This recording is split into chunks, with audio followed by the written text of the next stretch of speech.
Okay, let's talk about sharpening. And again, I'm going to demonstrate using my system of sharpening, but we're going to talk about a whole bunch of things throughout that process. So even if this isn't the way that you sharpen, watch this because there's going to be a lot of details that come through as I demonstrate this. So the first thing to notice is that all of my tools have sheaths on them. Doesn't matter what the sheath is, but make sure that your tool has a sheath on it. Even if you're putting it down for a couple seconds, put a sheath on it, because the number one reason you have to sharpen is because you didn't put a sheath on, you put it down, you jostle the knife, it bangs against your coffee cup, and all of a sudden you got some nicks in your blade. So always have a sheath, always use the sheath. And so going back to that earlier video, you always want to go down to whatever the lowest grit makes sense. If you need to do a lot of sharpening, 400 grit is a good choice. If it's just a light touch-up, 800 or 1000 could be fine.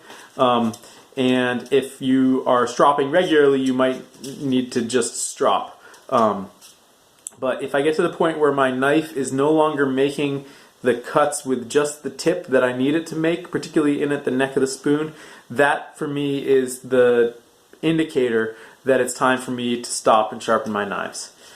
As I said, I use a block like this, and what I do is I push it up like this. Now notice there's still some airspace there, but what this does is it gets my fingers down below this edge, so when I'm using the knife on this, I don't cut the tips of my fingers. You might be tempted to hold the block like this, thinking, oh, you get much more sandpaper. Guaranteed at some point your finger is going to stick up over the edge and you're going to cut it with the knife. So use the narrow side, and this also is much easier on your body because you're pushing up with your palm and pulling down with your fingers, and it's a lot easier to do that than it is to do it here as well. So,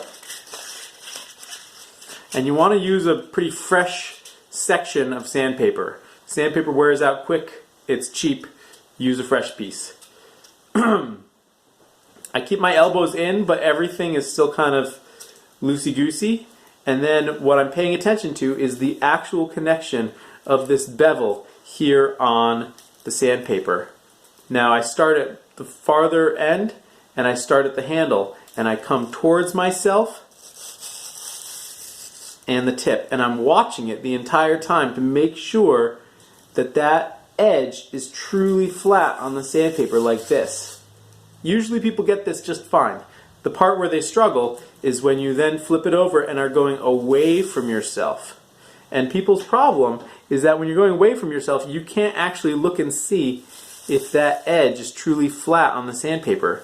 Instead, you have to feel it. You have to feel whether that edge is truly on the sandpaper. One of the ways that I help me feel it is I put my forefinger right on that bevel. Notice that it's on the bevel and not back there. If you place it back there, it's guaranteed it's going to rock back. So you place it on the bevel. It's okay if a little bit is on the sandpaper itself. It'll get a little sanded, but other than that, it's fine.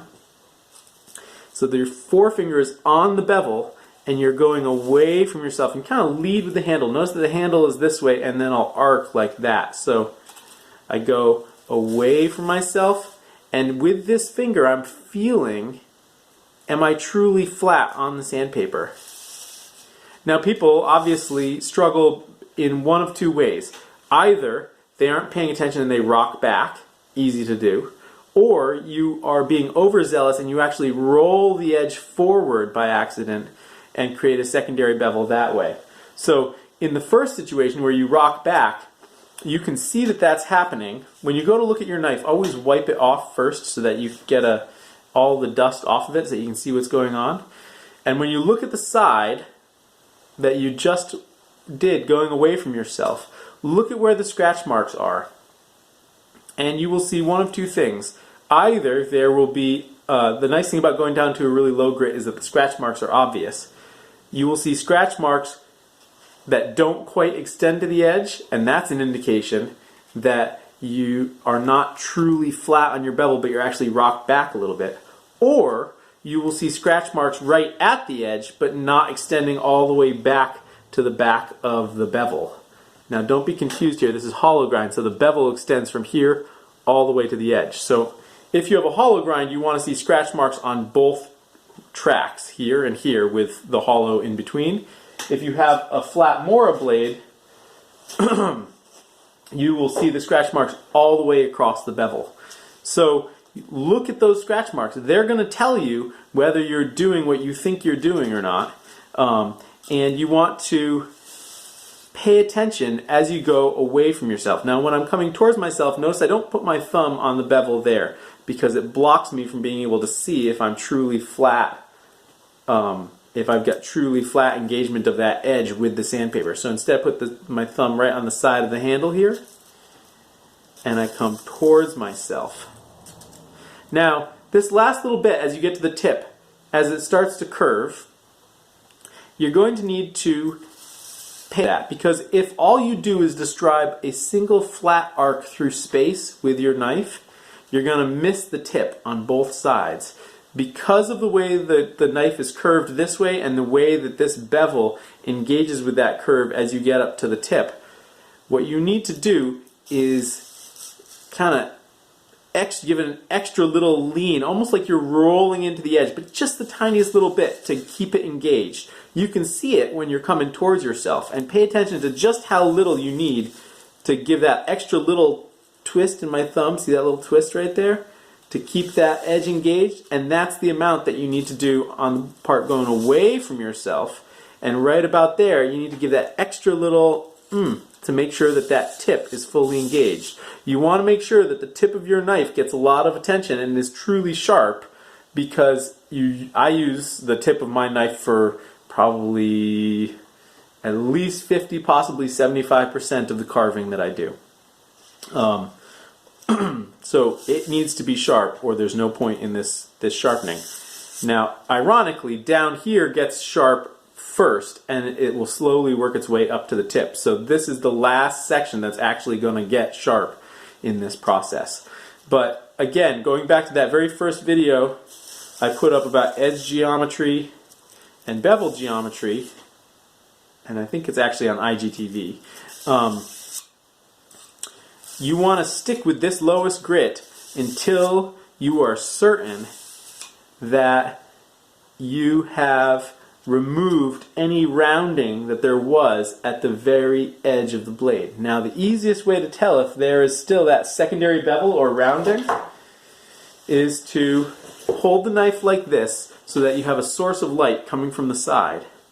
And when you twist the knife back and forth, you see how it's all in light and then all in shadow, all in light, all in shadow, all in light, all in shadow.